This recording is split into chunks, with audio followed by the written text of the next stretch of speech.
Welcome সবাইকে আমার চ্যানেলে। আজকে আমি একটি ভিডিও নিয়ে আসলাম।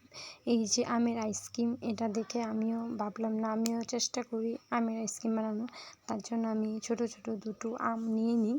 এই আমগুলোকে ভালো করে জল দিয়ে ধুয়ে নিই। তো প্রথমবার চেষ্টা করছি, জানি না কীরকম হবে। তারপর এগুলিকে ভালো করে ধুয়ে একটা ছুরি দিয়ে এটার মাঝখানে যে আমের বিচিটা থাকে সেটাকে বের করে নিতে হবে আর কি ভালো করে। তো আমি অনেকটা চেষ্টা করলাম, এটা অনেক কষ্ট করে বের করতে হয়েছে।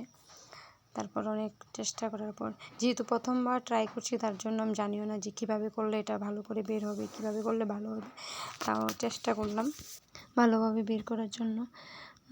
তারপর এটাকে বের করলাম, বের করে যে আমের পিউরিটা বের হয়েছে এখানে সেটাকে দিয়ে মিক্সির মধ্যে, তারপর এটার মধ্যে দুধ দিয়ে দিলাম,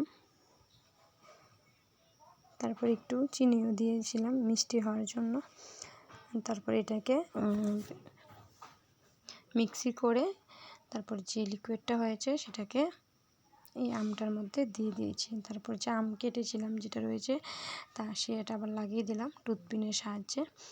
তারপর অনেকক্ষণের জন্য এটাকে ডিপ ফ্রিজে রেখে দিই, একদিনের জন্য রেখে দিয়েছিলাম। তারপর এটাকে বের করলাম। এই যে দুটো আমের আইসক্রিম বানিয়েছি, ম্যাঙ্গো আইসক্রিম। তারপর এটা তো ডিপ ফ্রিজে ছিল, যার জন্য এটা আমার অনেকটা টাইম লাগছে এটাকে বাকলগুলিকে গোলার জন্য। তারপর অনেকটা চেষ্টা করি, সবটাকে করি।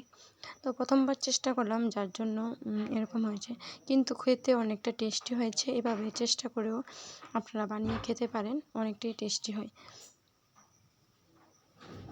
একটু ভেঙে টেঙে গিয়েছে কারণ কি এটা শক্ত হয়ে রয়েছে বরফের মতন। তারপর অনেক কষ্ট করার পর ঠিকভাবে পরিষ্কার করতে পারলাম এটাকে। তারপর এটাকে কেটে নিই পিস পিস করে। ডিপ ফ্রিজ থেকে বের করে একটু রেখে দিলে এরকম হতো না, আমি বের করে সঙ্গে সঙ্গে এটাকে চেষ্টা করেছি কাটার জন্য, এরকম হয়ে গেছে আর কি। সবাইকে থ্যাংক ইউ।